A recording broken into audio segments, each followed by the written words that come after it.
Hey my chat partners, welcome back to my channel. I hope you guys are doing well. Today's video is just a brief vlog of me cooking, running errands, and doing a simple face mask. I hope you guys enjoy. Please subscribe to my channel.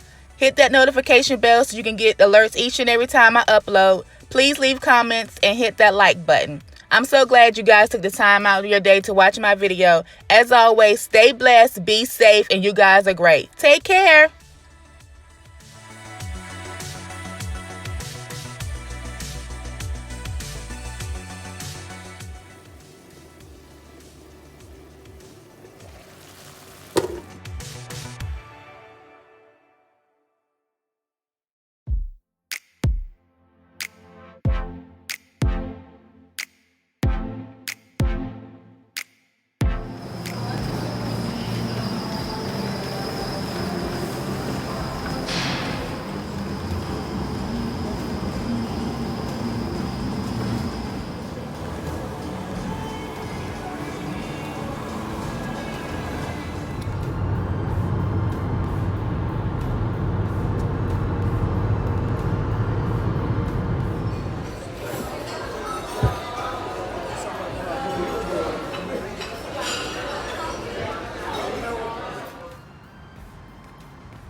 Okay guys, welcome back. Today is my dinner. I have some spring rolls in a toaster oven that I'm gonna eat off throughout the day. This morning I ate some fruit for breakfast and I drank some ginger lemon tea. So for my dinner tonight, I'm cooking cabbage, onions, and peppers together. And I'm also going to cook this vegan soy chorizo sausage. That's going to be my dinner tonight. Something simple, quick. Okay, here's my simple lunch, everyone. It's just some veggie spring rolls and some avocado with pepper and Himalayan salt on it. You know, sweet and simple. This is my cabbage and vegan chorizo that I cooked today with onions and peppers. Tastes pretty good.